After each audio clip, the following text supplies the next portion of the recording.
Good morning बच्चों। आज hello alkanes halo arenes का नेक्स्ट लेक्चर है और इससे पहले जितना भी टॉपिक हम लोग किए हैं उसका लिंक डिस्क्रिप्शन में वहाँ जाके देख सकते हैं। हमने इंट्रोडक्शन क्लास किए, इंट्रोडक्शन के बाद उस तरीके से क्लासिफिकेशन देखें। क्लासिफिकेशन में 2 लेक्चर दिए, इत्मीनान से शुरू से धीमे धीमे चल रहे हैं। Halo alkanes halo arenes easy chapter होता है लेकिन फिर भी स्लो चल रहे हैं ताकि आपको आसानी से समझ में आए। और इसके बाद आज एक टॉपिक हम लोग करने वाले हैं आइसोमेरिज्म।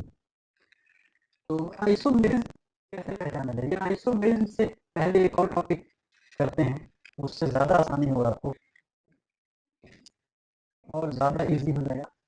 आइसोमेरिज्म के अलावा एक और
जैसे इस तरीके से मान लीजिए कोई कार्बन का चेन है CH3 CH2 और यहाँ पे क्या लग गया OH, कार्बन के चेन में OH लग गया, इसका मतलब वो कौन सी चीज़ है, अल्कोहल है। तो अल्कोहल पहचानने का तरीका बहुत आसान है।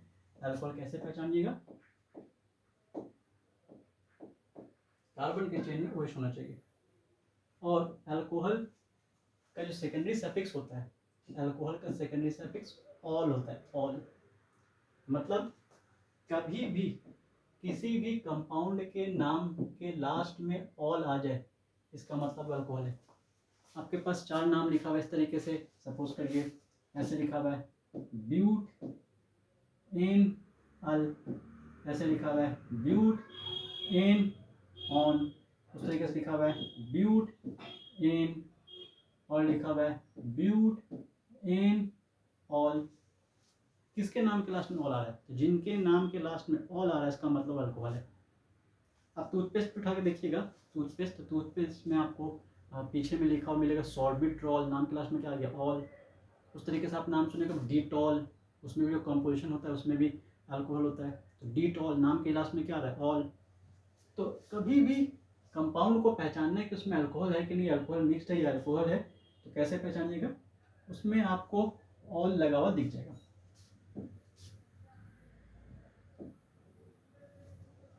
नेक्स्ट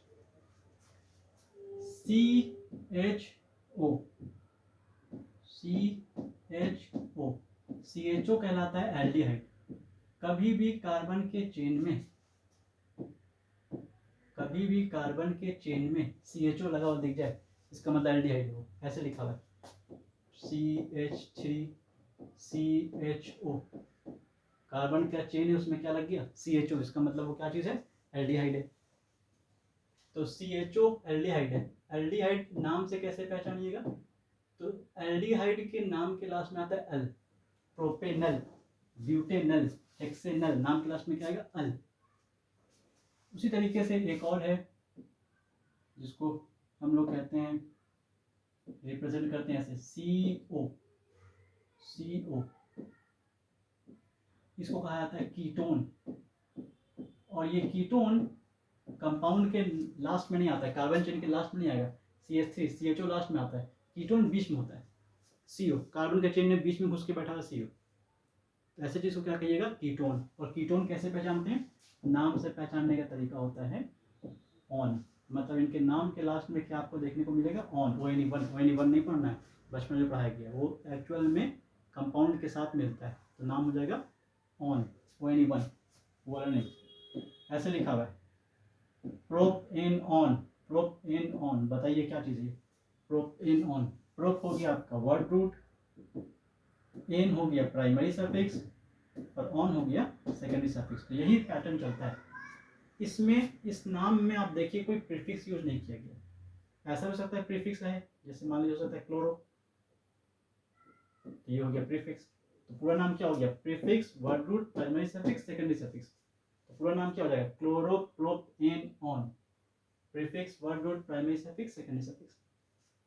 एन में ई हटा दिया गया है, ई को नहीं रखा गया, क्यों, एन का तो ई भी होता है लेकिन ई के बाद ओ आ रहा है, वॉवेल है, तो ई को ड्रॉप कर देना है। ये सब IUPAC का रूल है। उसी तरीके से सेकेंडरी सफिक्स में एक ऐसा कंपाउंड भी होता है जिसमें COOH होता है, COOH, इसको कहा जाता है कार्बोक्सिलिक एसिड, और ये क्लास 10th में रहता है। कभी भी कंपाउंड में ऐसे COOH लगा हुआ है, कार्बन के चेन में COOH लगा हुआ है और ये लास्ट में लगता है, तो ऐसे को हम लोग कहते हैं कार्बोक्सिलिक एसिड। और नाम से अगर पहचानना है कौन कार्बोक्सिलिक एसिड है, तो कार्बोक्सिलिक एसिड के नाम के लास्ट में होता है ओइक एसिड। कभी आप लोग नाम सुने इथेनोइक एसिड, प्रोपेनोइक एसिड, नाम के लास्ट में क्या रहा है ओइक एसिड। तो ओइक एसिड जहाँ जहाँ दिखे उस समझ लीजिए वो कौन सा चीज़ है, कार्बोक्सिलिक एसिड है। 2-मिथाइल प्रोपेनोइक एसिड, 3-क्लोरोहेक्सेनोइक एसिड। तो कैसा भी नाम रहे लास्ट में ओइक एसिड आ रहा है, इसका मतलब वो कार्बोक्सिलिक एसिड है। उसी तरीके से ऐसा हो सकता है CONH2, इसको हम लोग कहते हैं एसिडामाइड, इसका नाम है एसिडामाइड। कार्बन के चेन में अगर आपको CONH2 लगा हुआ दिख जाए, इसका मतलब समझ लीजिए वो क्या है, एसिडामाइड है। और क्या इसका नाम से कैसे पहचानेंगे, 4 नाम आपके पास लिखा हुआ है, आपको पहचानना है कि वो एसिडामाइड कौन सा है। तो आप देखिए नाम के लास्ट में आना चाहिए अमाइड, प्रोपेनामाइड, इथेनामाइड, हेक्सेनामाइड। तो नाम के लास्ट में क्या आएगा, अमाइड। और जो नाम के लास्ट में आता है प्राइमरी सफिक्स के बाद, उसको कहा जाता है सेकेंडरी सफिक्स। तो सेकेंडरी सफिक्स से क्या फायदा है, सेकेंडरी सफिक्स से फायदा है कि हम लोग कंपाउंड को इजीली पहचान सकते हैं कौन सा कंपाउंड है वो। नेक्स्ट इसके बाद COX, एक्स क्या हो सकता है, फ्लोरीन, क्लोरीन, ब्रोमीन और आयोडीन। और ये कहलाता है एसिड हैलाइड, एसिड हैलाइड। और इसका सेकेंडरी सफिक्स होता है, सेकेंडरी सफिक्स होता है ऑयल हैलाइड। अब ये हैलाइड में क्या होगा, तो क्लोराइड, ब्रोमाइड, आयोडाइड। जैसे मान लीजिए ऐसे लिखा हुआ है CH3COCl। अभी इसका आपको पूरा नाम लिखना है। इसमें कितना कार्बन है, 2 कार्बन है। तो 2 कार्बन के लिए क्या बोलेंगे हम लोग, ईथ। 2 कार्बन के लिए क्या बोलेंगे, ईथ। इनके बीच बॉन्ड कौन सा है, सिंगल बॉन्ड। सिंगल बॉन्ड के लिए क्या बोलेंगे, एन। अब ये ग्रुप कौन सा जुड़ा हुआ है, COCl। तो अगर COCl ग्रुप है तो अपने आप में ये COX कैटेगरी का है। तो COCl के लिए क्या लिखना पड़ेगा आपको, ऑयल हैलाइड। तो लिख देंगे ऑयल हैलाइड। लेकिन हैलाइड में एक्स चेंज होगा, हैलाइड चेंज रहेगा। एक्स क्लोरीन रहेगा, क्लोराइड, ब्रोमीन रहेगा, ब्रोमाइड, आयोडीन रहेगा, आयोडाइड, फ्लोरीन रहेगा, फ्लोराइड। यहाँ कौन है, Cl। Cl है तो क्या बोलेंगे, क्लोराइड। तो इस कंपाउंड का नाम क्या हो गया, इथेनॉइल क्लोराइड। और O चूंकि वोवेल है, सेकेंडरी सफिक्स का स्टार्टिंग लेटर O वोवेल है, तो E को ड्रॉप कर देना, E नहीं रहेगा। तो नाम क्या हो गया, इथेनॉइल क्लोराइड। अगर मान लीजिए यहाँ पे ब्रोमीन रहता तब नाम क्या होता, इथेनॉइल ब्रोमाइड। समझ में आ रहा बात। तो इस तरीके से हम लोग कर सकते हैं। नेक्स्ट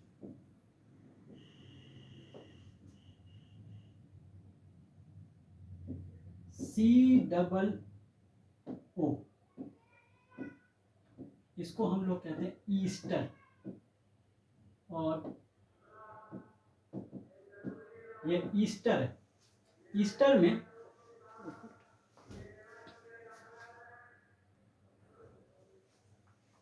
तो ये बता रहे थे कि ये ईस्टर है, COO। और ये ईस्टर ग्रुप कीटोन जैसा है, बीच में रहेगा, इधर भी कार्बन है, इधर भी कार्बन रहेगा। बड़ा सा कार्बन का चेन या छोटा सा कार्बन का चेन, बीच में COO रहेगा, Easter.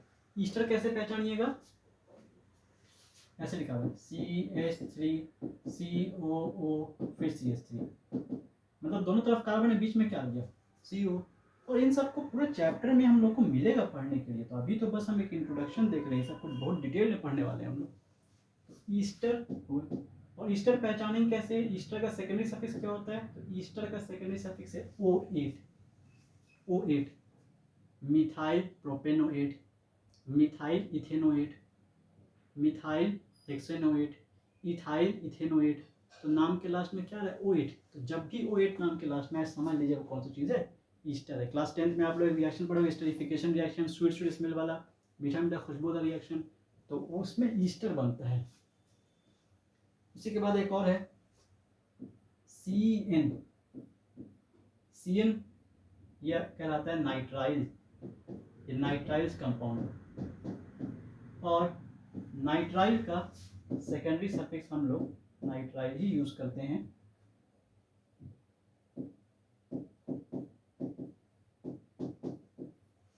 Ethane nitrile, propane nitrile, नाम के लास्ट में नाइट्राइल आ रहा है। अच्छा, नाइट्राइल का फर्स्ट लेटर N है, वोवेल नहीं है, इसका मतलब E ड्रॉप नहीं होगा। तो अगर नाम लिखा जाएगा तो कैसे लिखा जाएगा, ऐसे लिखा हुआ है CH3CN। कितना कार्बन है, 2, 2 के लिख दिए ईथ, सिंगल बॉन्ड ऐसे लिखेंगे N, E को नहीं हटाएंगे। और CN है, CN का मतलब नाइट्राइल। तो CN के लिए सेकेंडरी सफिक्स क्या यूज करेंगे हम लोग, नाइट्राइल। तो नाम क्या हो गया, इथेन नाइट्राइल। और E इस बार रहेगा क्योंकि यहाँ पे N है, वोवेल नहीं। तो इस तरीके से हम लोग कर सकते हैं। एक और देखते हैं, NH2।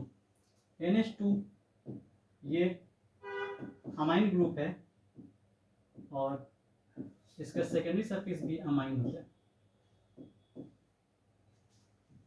जैसे मान लीजिए कार्बन के चेन में कहीं पे NH2 लगा हुआ दिख जाए, CH3 CH2 NH2, तो कार्बन के चेन में NH2 आ गया, इसका मतलब ये कौन सा चीज़ हुआ, ये अमाइन कंपाउंड हुआ। और अमाइन कंपाउंड का नाम कैसे पहचानिएगा, तो नाम के लास्ट में अमीन आ जाएगा, इथेनामीन, प्रोपेनामीन, हेक्सेनामीन, ब्यूटेनामीन, इथे प्रोपेन 2 अमीन, ब्यूटेन 2 अमीन, पेंटेन 3 अमीन, नाम के लास्ट में अमीन रहेगा, इसका मतलब वो अमाइन कंपाउंड है। और एक लास्ट है SO3H। SO3H का कंपाउंड का नाम भी है सल्फोनिक एसिड और सेकेंडरी सफिक्स भी होता है इसका सल्फोनिक एसिड। तो ये हम लोगों के पास कुछ प्रीफिक्स है, सेकेंडरी सफिक्स है, प्रीफिक्स है, वर्ड रूट है। तो इस तरीके से हम लोग समझ सकते हैं। तो हम कोशिश किए कि आपको पूरा एक्सप्लेन कर दें 1 by 1।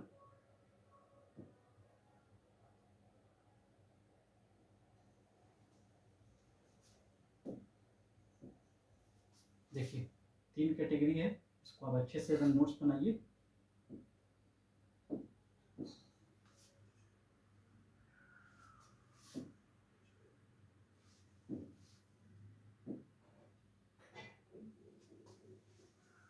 वन बाय वन सबको एक एक तरीके से कर दिए। नेक्स्ट क्लास में हम लोग इसके एप्लीकेशन देखेंगे, कैसे इसको यूज़ करेंगे, और वहाँ पे सीखेंगे कि एक्चुअल में कंपाउंड का नाम कैसे लिखें। अलग से टफ कंपाउंड जो होगा उसका नाम लिखना हम लोग सीख जाएंगे। बहुत आसान तरीका होता है, बहुत ईजी वे में सीखेंगे। आज तो बस हम नोमेनक्लेचर के एक तरीके से इंट्रोडक्शन दिए। तो मिलते हैं हम लोग नेक्स्ट क्लास में। Thank you.